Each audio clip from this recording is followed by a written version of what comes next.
They noticed it on the second morning and then again on the third. The bread was still soft, not replaced, not rationed, not explained. Each slice felt the same as the one before, and no one told them why. There was no announcement, no warning, and no reason to believe it would continue.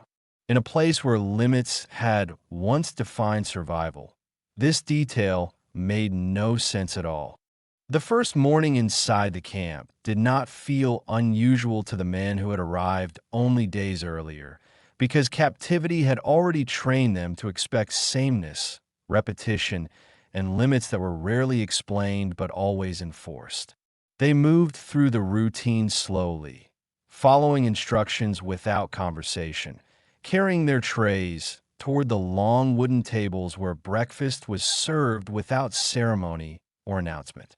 What drew their attention was not the quantity of food, nor the unfamiliar layout of the mess hall, but a smaller detail that felt out of place even before it was fully understood. The bread placed on the trays did not resemble the hard, dry portions they had learned to expect after months of shortages and substitutions. Instead, it felt soft in the hand, light in weight, and freshly cut, as though it had been prepared without concern for preservation or delay. At first, no one spoke about it. Experience had taught them that questions were rarely rewarded, and that drawing attention to irregularities often resulted in disappointment. They ate in silence, watching guards who did not watch back closely, and waiting for some form of correction that never came. The bread was consumed slowly, not because it was unfamiliar, but because it challenged assumptions they had learned to rely on. What unsettled them most was not the taste, but the absence of explanation. No ration cards were collected, no warnings were given, and no sign suggested that this was a temporary allowance. The meal ended as it had begun, quietly and without consequence, leaving behind a question that no one had asked aloud, but that lingered as the day continued. Later that morning, as work assignments were announced and groups were led across the campgrounds, the bread remained in their thoughts in a way that surprised them. It had not been presented as a reward, nor framed as a privilege tied to behavior or cooperation. It simply existed as part of the routine, placed there without instruction, as though it required no justification at all. For men accustomed to interpreting every detail as a signal of control, this lack of clarity created a subtle unease. They had learned to survive by identifying patterns, by understanding which limits could be tested and which could not, and by recognizing the moment when generosity would be withdrawn. This situation offered none of those markers. By the time the second morning arrived, the memory of the bread had not faded. It had become a point of silent observation, something noted rather than discussed, as the men returned to the mess hall with guarded expectations. When the trays were filled once again, and the bread appeared unchanged, the confusion deepened rather than resolved. Nothing in their previous experience had prepared them for a system that did not react to scrutiny. There was no adjustment, no reduction, and no visible concern that the routine might be misinterpreted. The bread remained soft, the portions remained consistent, and the guards continued their movements without acknowledging the detail that now occupied so much attention. In that moment, the prisoners began to understand that captivity in this place would not announce itself through force or deprivation, but through a quiet consistency that resisted interpretation and refused to behave as they expected it to. Many people who enjoy these stories watch on television. Subscribing helps make sure the next story appears automatically.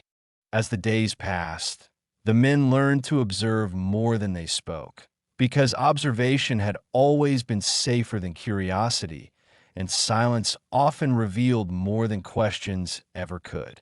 The bread continued to appear each morning, placed on trays with the same quiet efficiency, never introduced as a special provision and never accompanied by any form of explanation that might have clarified its purpose. They began to watch the process more closely, noting how the kitchen staff worked without hesitation, how supplies arrived without ceremony, and how no visible effort was made to restrict or disguise the routine. The bread was handled as an ordinary item, not guarded, not counted aloud, and not treated as something that might soon disappear, which only deepened the sense that this was not a temporary measure. What unsettled them was the lack of reaction to their attention. In other places, prolonged focus on a single detail would have drawn suspicion or correction, but here, nothing changed. Guards passed through the hall with the same indifferent pace. Conversations continued among the staff, and no one addressed the prisoner's quiet scrutiny. The system appeared unaffected by being watched. Over time, this absence of response forced the men to reconsider habits they had developed under far harsher conditions. They had been trained by experience to anticipate loss, to eat quickly when food appeared, and to prepare themselves for the moment when generosity would be revoked. Yet this expectation was never fulfilled. Each morning confirmed the one before, reinforcing a routine that did not bend under pressure or curiosity. Some began to test the situation in small, cautious ways, delaying the first bite, leaving part of the bread untouched, or watching whether leftovers were collected or noted. Nothing followed. No remark was made. The routine absorbed these small deviations without comment, as though they carried no meaning at all. This quiet indifference proved more difficult to interpret than discipline. The men found themselves unable to assign intent, unable to decide whether the bread represented kindness, strategy, or simple abundance. Without clear signals, their usual methods of understanding authority no longer applied.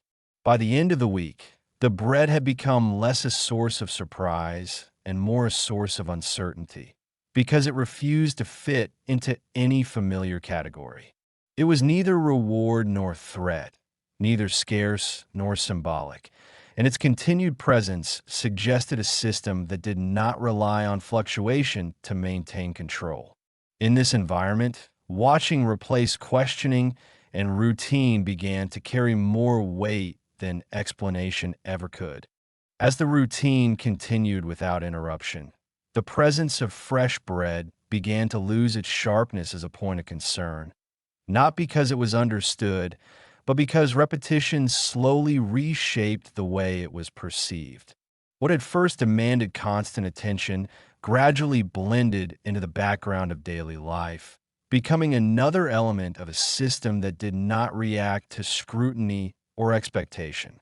The men found themselves approaching the tables with less hesitation than before, their movements guided more by habit than by caution, even though the uncertainty had never fully disappeared. The bread was taken, placed beside the tray, and eaten without the careful pauses that had once accompanied every bite.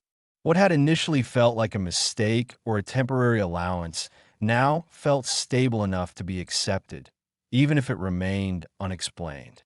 This shift did not happen all at once, and it was rarely acknowledged openly. It appeared in small changes, in the way conversations during meals became slightly less restrained, and in the way attention drifted away from the bread itself toward other details of the day. Familiarity did not bring comfort, but it reduced the constant effort required to remain alert. For some, this predictability created a quiet relief, because it allowed them to move through the day without anticipating sudden loss at every moment. For others, it introduced a new kind of unease, as the absence of fluctuation made time feel slower, as though days were stretching into one another without clear distinction. In both cases, the routine exerted its influence without force. The bread, once a symbol of confusion, became a marker of time rather than an object of scrutiny.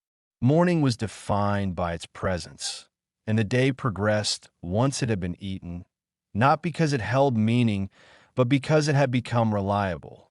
In this way, something ordinary began to structure life inside the camp more effectively than any spoken order ever could.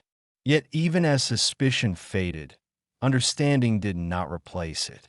The men still did not know why the bread remained fresh or why it appeared without restriction or comment. They only knew that it did, and that this consistency demanded a different kind of adaptation than scarcity ever had. As days turned into weeks, the routine continued to shape behavior quietly, encouraging acceptance without explanation, and teaching the men that captivity in this place would not be defined by dramatic deprivation, but by the steady presence of things that refused to behave as expected. What made the routine increasingly difficult to interpret was not the bread itself, but the system that allowed it to continue without intervention. Because authority, as these men had known it before, always revealed itself through correction, withdrawal, or punishment, none of which appeared in response to their quiet attention. The guards were present at every meal, standing in familiar positions, moving through the hall with the same measured pace, and observing the routine without displaying approval or disapproval that might have clarified intent. In other places, the continued presence of something valuable would have triggered reaction, either through restriction or explanation. But here, nothing suggested that the bread was being monitored as a resource that required control. No one counted portions, no one warned against waste, and no one adjusted the routine when hesitation or restraint became visible among the prisoners. The system absorbed their behavior without responding to it. This absence of correction forced the men to confront a reality they had not prepared for, because survival had always depended on reading authority accurately, on recognizing when limits were enforced and when they were about to be withdrawn. Without visible signals, the familiar rules that governed behavior elsewhere no longer applied, leaving each man to decide for himself how to respond. Some continued to regulate their actions strictly, limiting their intake, not because they were instructed to do so, but because self-restraint felt safer than assumption. Others slowly allowed themselves to accept the routine as it presented itself, not through trust, but through exhaustion, as the effort required to remain suspicious day after day became unsustainable. The guards remained unchanged throughout this process, offering no clues that might resolve the uncertainty. Their behavior did not shift from one meal to the next, and no pattern emerged that could be interpreted as a test or strategy. The consistency itself became the message, even if its meaning remained unclear. In this environment, control did not depend on force or constant supervision.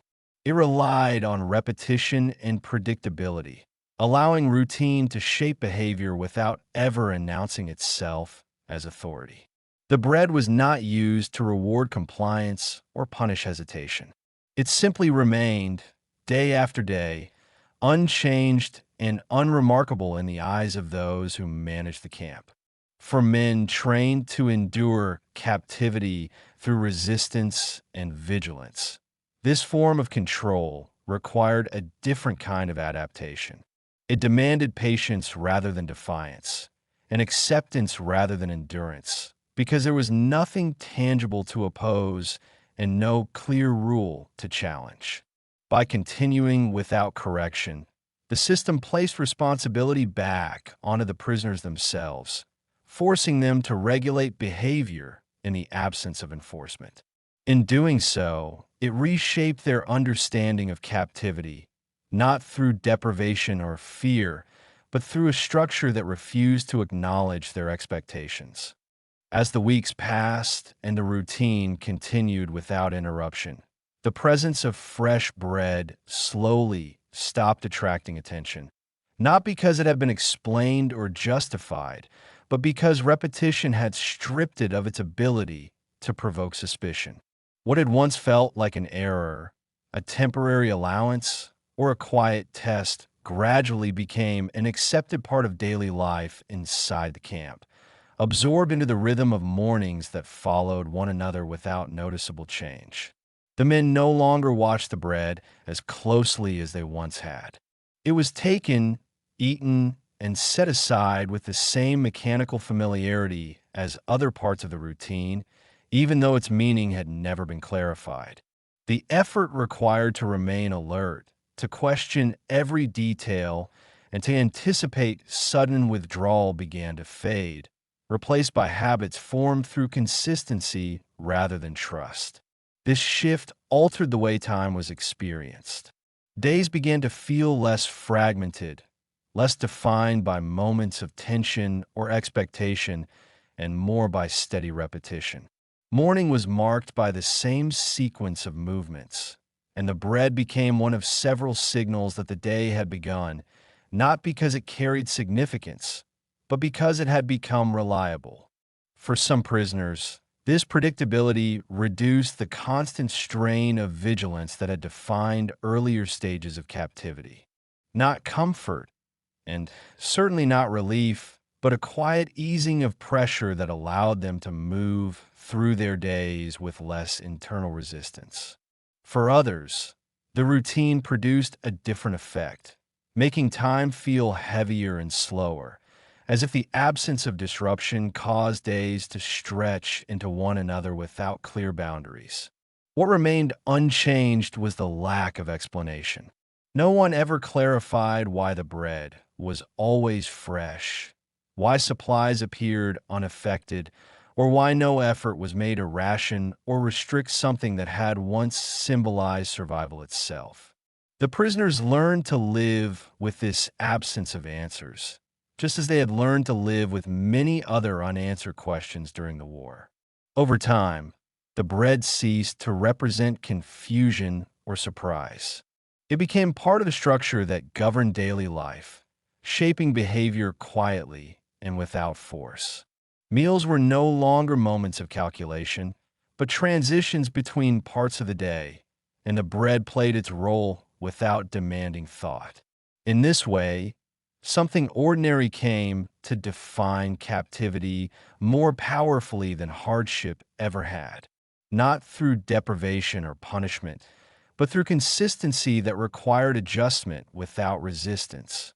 The routine did not challenge endurance. It challenged expectation. By the time the men fully realized how deeply this repetition had influenced them, the routine was already established, woven into daily life so thoroughly that it no longer felt remarkable.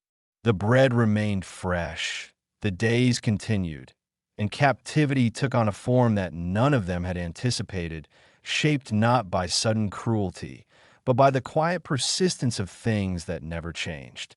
For the men who lived inside these camps, captivity in America was not defined by a single dramatic moment or a clear act of force, but by a series of ordinary details that repeated themselves until they reshaped expectation itself. The bread was one of those details, present each morning without explanation, unchanged by scrutiny, and unaffected by hesitation. What unsettled the prisoners was not the softness of the bread or the fact that it remained fresh, but the system that allowed it to continue without comment or correction. They had learned to survive by preparing for loss, by assuming that anything given could be taken away without warning. Yet here, nothing was withdrawn and nothing was clarified. Over time, the need to question faded, not because answers were found, but because repetition made questioning exhausting. The routine did not demand obedience through force, nor did it reward compliance through generosity. It simply continued, shaping behavior quietly and steadily, until adjustment replaced resistance. In this environment, captivity did not announce itself through fear or punishment. It revealed itself through predictability, through days that followed one another without disruption, and through ordinary moments that carried no explanation but still carried influence. The bread was never meant to be understood. It did not symbolize kindness or strategy, nor did it serve as a lesson to be learned. It was simply there, part of a system that governed life without explanation and required adaptation without consent. And in a place where nothing dramatic happened, that quiet consistency proved to be one of the most powerful forces of all. Thank you for spending this time here. If these quiet, true World War II stories matter to you, subscribing helps this channel continue.